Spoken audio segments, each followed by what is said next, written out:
Olá! No vídeo de hoje, dia 8 de março de 2020, nós vamos tratar do papel do feminino na revolução quântica.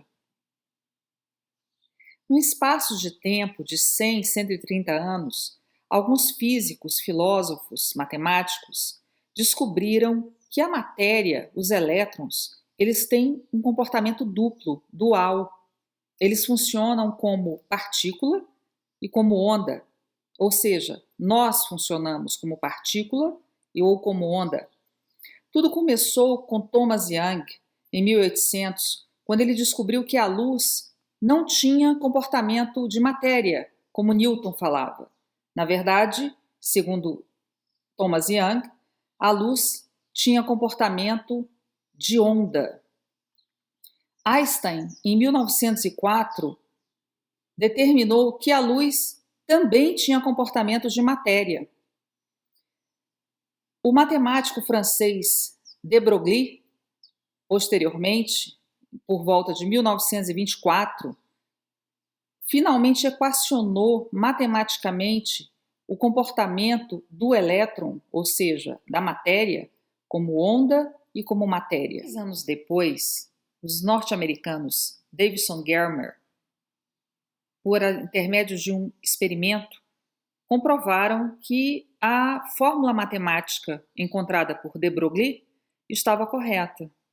Realmente, os elétrons têm um comportamento de partícula, matéria e onda. Isso significa que nós temos o comportamento dual de matéria e onda. E isso revolucionou a nossa tecnologia.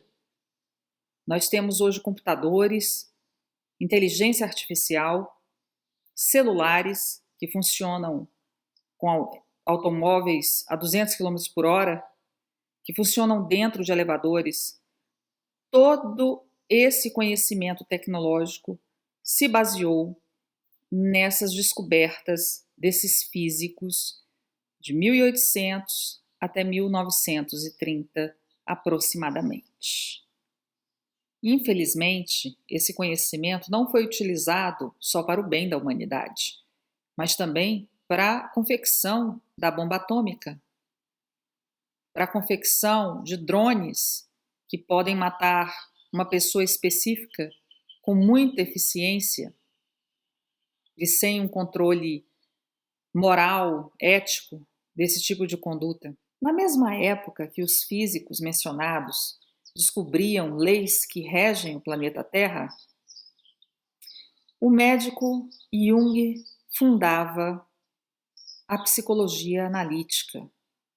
Jung foi um grande estudioso de religiões, de mitologia, de antropologia, de história da humanidade e chegou a conclusões muito importantes com relação à simbologia do ser humano, da realidade, do mundo, desse planeta. Ele trouxe a simbologia para um patamar de relevância. Os conhecimentos que foram trazidos por esses estudos são hoje utilizados em marketing, em vendas, porque eles tratam, aliás, dos sentimentos humanos, das sensações humanas.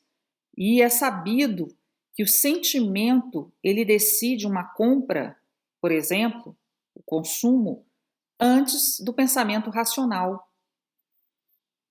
Todo esse arsenal é utilizado no mercado para otimizar vendas por várias empresas que usam os arquétipos, que usam a simbologia, as marcas, os slogans para alcançar metas de vendas bastante eficientes. Novamente, nós vemos o conhecimento sendo usado para manipular as pessoas, para tornar eficientes as vendas, para criar desejos que não existiam de tomar um determinado refrigerante, por exemplo.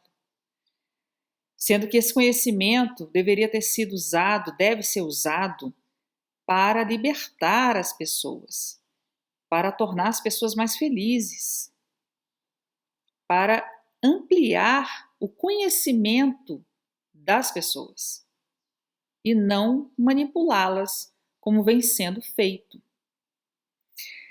Para levar o mundo da simbologia, o mundo dos sentimentos, das emoções, para o patamar que ele deve ter.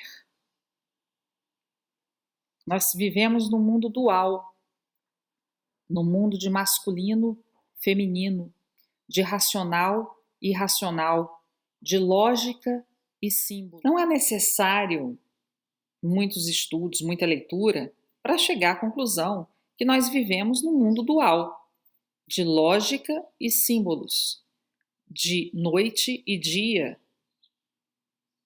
de chuva e seca, com algumas zonas cinzentas, claro, mas no mundo eminentemente dual. O que acontece é que, dentro dessa dualidade, esses aspectos, por assim dizer, simbólicos, femininos, eles vêm sendo sempre renegados a um patamar inferior ao patamar do logos, da lógica. Aquilo que é emoção, aquilo que é simbólico, é considerado mágico, não é considerado científico, não é considerado válido. E enquanto a humanidade caminhar dando um tratamento desigual para duas manifestações da realidade absolutamente relevantes e que devem ser tratadas com igualdade no sentido de sua valorização, nós caminharemos mal. Na antiguidade, os antigos, o povo antigo, ele lidava com essas questões simbólicas de uma forma mais saudável que o ser humano moderno.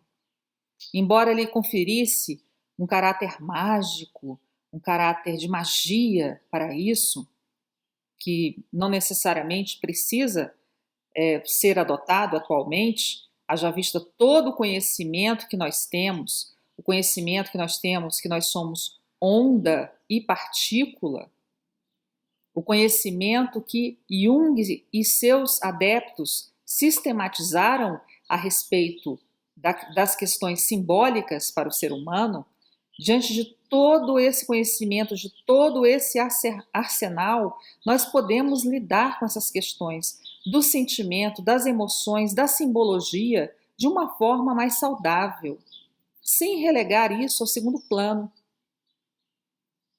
Nós sabemos que na nossa modernidade, a depressão, por exemplo, é um mal muito grande que afeta várias pessoas. No mundo todo, as pessoas morrem mais de suicídio do que de homicídio. É para parar para pensar. Nós precisamos pegar todo esse arsenal de conhecimento e dar um salto na humanidade e modificar a forma como nós encaramos a realidade, a forma materialista como nós encaramos a realidade. É importante eu esclarecer aqui que quando eu falo de logos como características masculinas, eu não estou dizendo que masculino é igual a homem. Se eu estivesse afirmando isso, eu estaria dizendo que nenhum homem, nenhum ser humano do sexo masculino seria capaz de amar. Não é isso. Atribuindo a qualidade de eros ao feminino, eu não estou afirmando de maneira alguma que as mulheres são incapazes de pensar. Nós somos seres andrógenos, nós temos ambas as características. Nós temos logos e eros. O que eu estou afirmando é que eros, o amor, o sentimento, a compaixão, precisa ser elevado ao mesmo patamar que logos. Os valores, por assim dizer, simbólicos, femininos, eles precisam ter a mesma relevância que a inteligência, que logos. É essa a igualdade que o ser humano moderno tem de buscar porque não foi vivenciada em nenhum momento da história da humanidade. A respeito dessas questões simbólicas de Logos e Eros, eu tenho vários livros a indicar para leitura, mas nesse tema específico eu indicaria As Deusas e a Mulher, de Jean Bolin, uma norte-americana, onde ela avalia o papel das 7 principais deusas gregas, ou seja, aquelas deusas que faziam parte do Olimpo, e descreve suas características, inclusive as deusas que eram virgens, ou seja, eram deusas que não eram violadas pelo masculino. São 3, a deusa Atena, a deusa Ártemis e a deusa Héstia.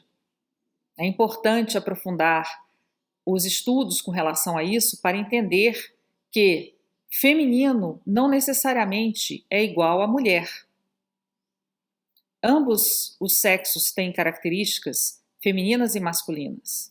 Nós somos seres andrógenos, repetindo aqui. E para falar do ser humano que demonstrou mais amor, mais sentimento em sua vida, eu vou indicar aqui também um livro de um psicólogo, discípulo de Freud, William Reich, em que ele trata a questão do assassinato de Jesus Cristo. Está aqui o livro, O Assassinato de Cristo. É importante ler e fica o questionamento. Jesus Cristo, que era uma expressão perfeita de Logos e Eros, de amor, se ele voltasse hoje, como será que os seres humanos o tratariam? Gostou do vídeo? Dá um joinha, se inscreve no meu canal e aperta o sininho para receber a notificação dos próximos. Desejo aqui uma vida cheia de amor e de muito feminino para todas vocês e todos vocês.